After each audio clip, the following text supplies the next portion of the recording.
तो बच्चों आज हम स्टार्ट करने जा रहे हैं पार्ट 1 क्लास 10 का पार्ट 1 रासायनिक अभिक्रियाएं एवं समीकरण।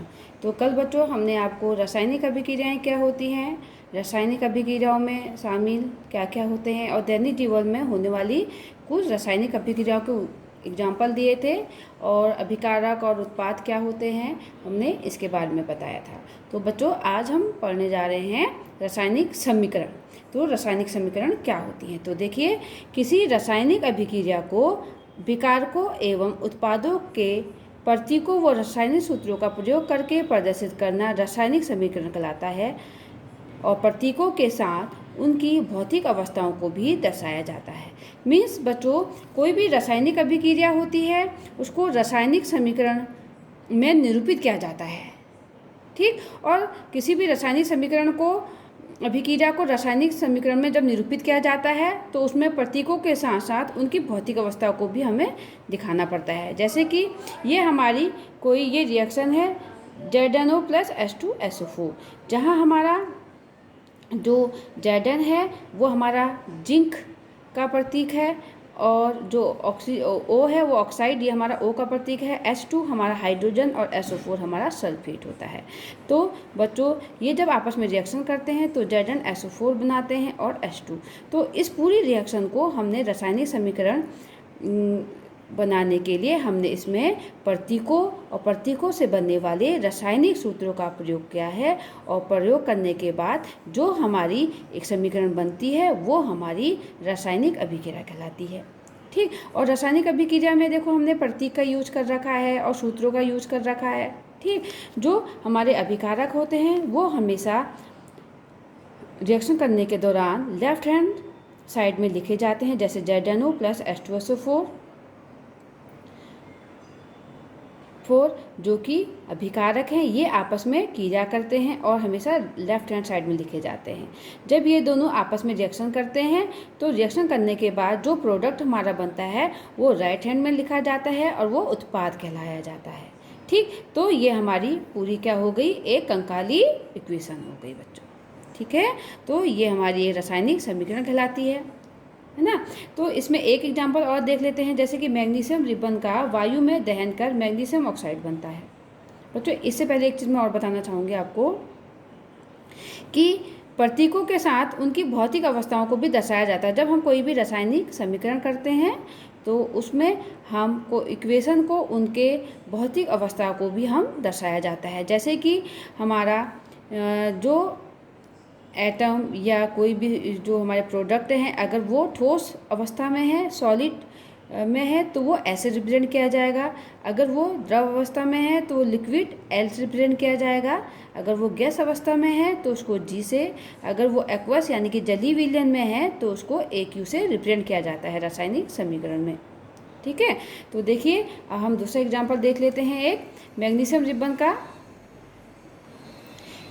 रिबन का वायु में दहन कर मैग्नीशियम ऑक्साइड बनता है। बच्चों देखिए मैग्नीशियम को हम Mg से रिप्रेजेंट करते हैं, ठीक। मैग्नीशियम का जो प्रतीक है वो Mg होता है और जो ऑक्सीजन का प्रतीक होता है वो O2 होता है, ठीक है।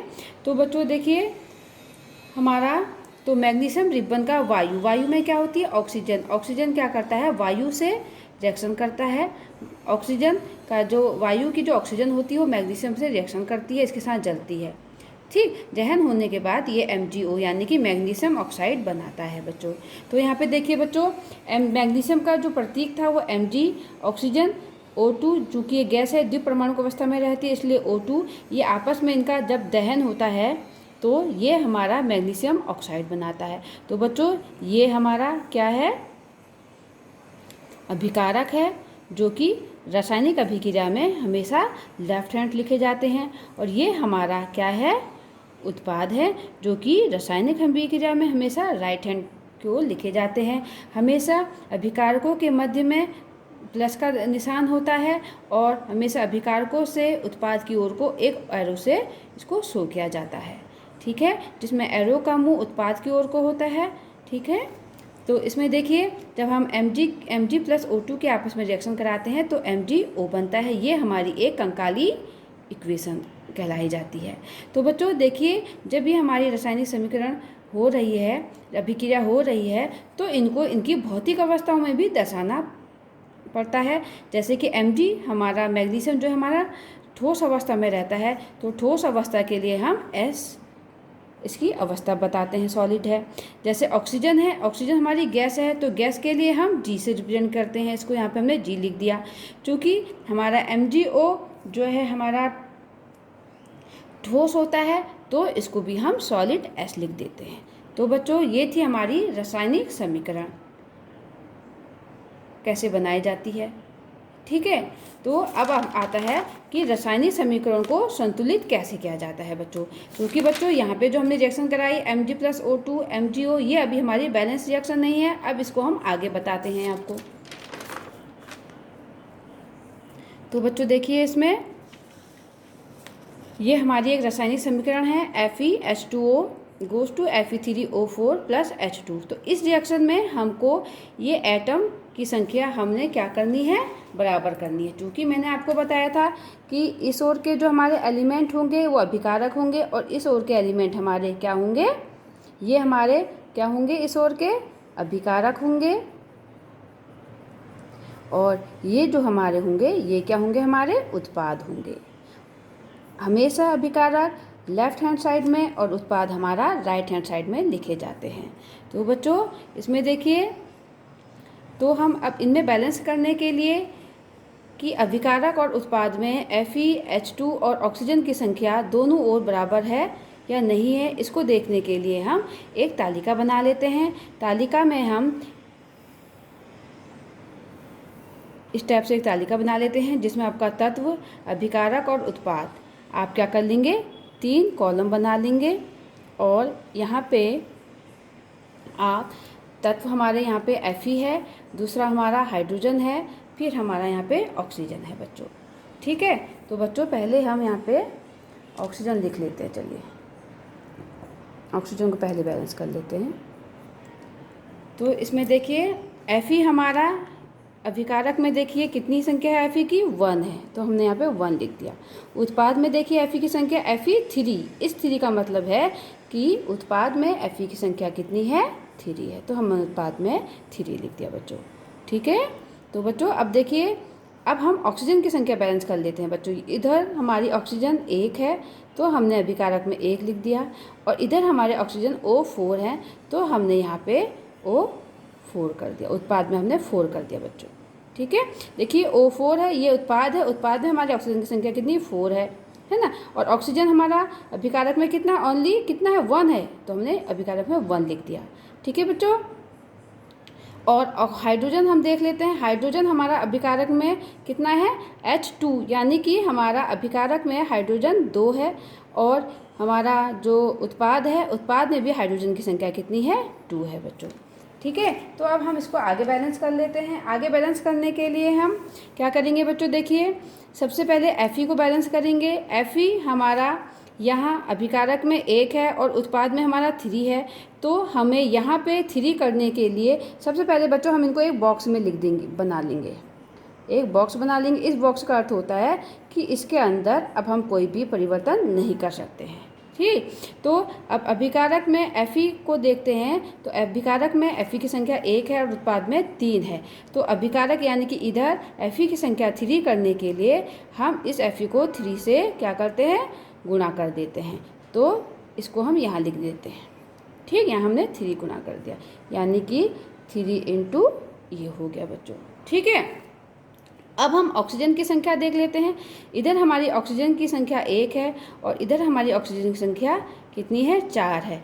तो इस ओर ऑक्सीजन की संख्या को बैलेंस करने के लिए हम ऑक्सीजन को इस ओर किससे गुणा कर देते हैं, 4 से गुणा कर देते हैं, ठीक। तो ये हमारा 4 इंटू H2O हो गया, ठीक है। तो अब हम हाइड्रोजन की संख्या को देख लेते हैं। हाइड्रोजन की संख्या को बैलेंस करने के लिए अब देखिए इस ओर हमारे कितने हो गए हैं, ये हमारा 4 है और ये H2 है बच्चों। ये जो 2 होता है इस 4 से क्या होता है, इसका गुणा होता है, तो 4 4 कम 4, 4 दूनी 8, यानी कि यहाँ पे हमारे हाइड्रोजन की संख्या कितनी हो गई है, 8 हो गई है। किस ओर, हमारे अभिकारक में हाइड्रोजन की संख्या कितनी हो गई है, 8 हो गई है। चूँकि यहाँ पे तो H2 है, केवल कितने हाइड्रोजन 2 हैं, तो इस ओर हमको 8 करने के लिए हम इसको 4 से गुणा कर देते हैं। तो इंटू यहाँ पे क्या हो जाएगा 4 इंटू H2 हो जाएगा। ठीक है, तो बच्चों अब हम इसमें इसको पूरे अच्छे से करके देख लेते हैं। जैसे कि यहाँ पे देखिए ये रिएक्शन हमारी हो गई।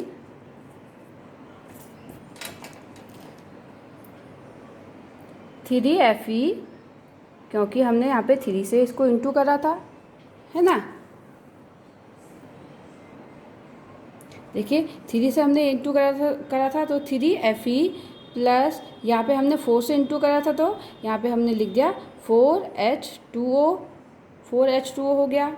ठीक हो गया, ये हो गया।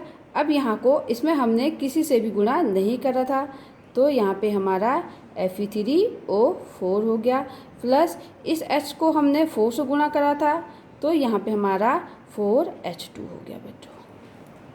ठीक, तो अब हम इस ओर और उस ओर संख्या देखते हैं तो हमारी बराबर होती है बच्चों। देखिए Fe जो है हमारा, देखो यहाँ पे भी हमारी Fe की संख्या 3 है और इस ओर भी हमारी Fe की संख्या कितनी है 3 है बच्चों। कितनी है, देखो यहाँ पे हमारी Fe की संख्या 3 है और इस ओर हमारी Fe की संख्या 3 है। और इस ओर ऑक्सीजन की संख्या देखिए यहाँ पे कितनी है, ऑक्सीजन की संख्या 4 है और इस ओर ऑक्सीजन की संख्या भी 4 है बच्चों। ठीक, और इस ओर हाइड्रोजन की संख्या देखिए 4 एकम 4, 4 दूनी 8। ठीक, और इस ओर देखिए हाइड्रोजन की संख्या 4 एकम 4, 4 दूनी 8। तो इस प्रकार ये हमारी एक बैलेंस इक्वेशन बन गई है बच्चों। ठीक, तो ये तो थी समीकरण को संतुलित करना। ठीक है बच्चों, तो बच्चों अब इसका हम एक एग्जाम्पल और देख लेते हैं। तो देखिए यहाँ पर हम एक एग्जाम्पल और देख लेते हैं, जैसे Mg+O2 MgO। तो बच्चों देखिए यहाँ पर अब हम, ये बहुत ही सिंपल रिएक्शन है, इसको हम ऐसे ही कर लेंगे बच्चों। इसमें थोड़ा सा ऊपर वाली थोड़ा सा इसके मुकाबले थोड़ा सा कठिन है, लेकिन ये बहुत ही सिंपल रिएक्शन है बच्चों। देखिए यहाँ पे Mg की संख्या कितनी है 1, ऑक्सीजन की संख्या कितनी है 2, यहाँ पे Mg की संख्या कितनी है 1 और यहाँ पे ऑक्सीजन की संख्या भी 1 है। तो हमको जो है ऑक्सीजन को बैलेंस करने के लिए हम यहाँ पे 2 लगा देते हैं। क्या लगा देते हैं, MgO के यहाँ पे 2 लगा देते हैं। ये 2 इस Mg के लिए भी हुआ, ऑक्सीजन के लिए भी काउंट करता है, यानी कि इसमें हमारे Mg की संख्या भी 2 है और ऑक्सीजन की संख्या भी 2 है। तो बच्चों अब देखिए उत्पाद में हमारी जो Mg की संख्या है वो कितनी हो गई है, 2 हो गई है। ठीक, ऑक्सीजन की संख्या कितनी हो गई है, 2 हो गई है। अब अभिकारक में देखते हैं, ऑक्सीजन की संख्या तो बैलेंस है, लेकिन Mg की संख्या यहाँ पे 1 ही है, तो इसको बैलेंस करने के लिए हम यहाँ पे 2 लगा देते हैं। तो अब देखिए Mg की संख्या भी अब 2 है और यहाँ पे भी 2 है और ऑक्सीजन की संख्या इस ओर 2 है और इस ओर भी ऑक्सीजन की संख्या 2। तो ये रिएक्शन हमारी एक बैलेंस रिएक्शन कहलाती है बच्चों। बच्चों अगर आपको इस विधि से ये समझ में आया, ठीक है, अगर नहीं आया तो आप नीचे कमेंट्स बॉक्स में लिखेंगे और मुझे बताएंगे कि हमें इस विधि से नहीं आया, तो मैं आपके लिए फिर दूसरी विधि से आपको रिएक्शन बैलेंस करना सिखाऊंगी बच्चों। ठीक है, तो बच्चों अभी इतना ही, फिर बाकी आपके नेक्स्ट वीडियो में आपको कराया जाएगा।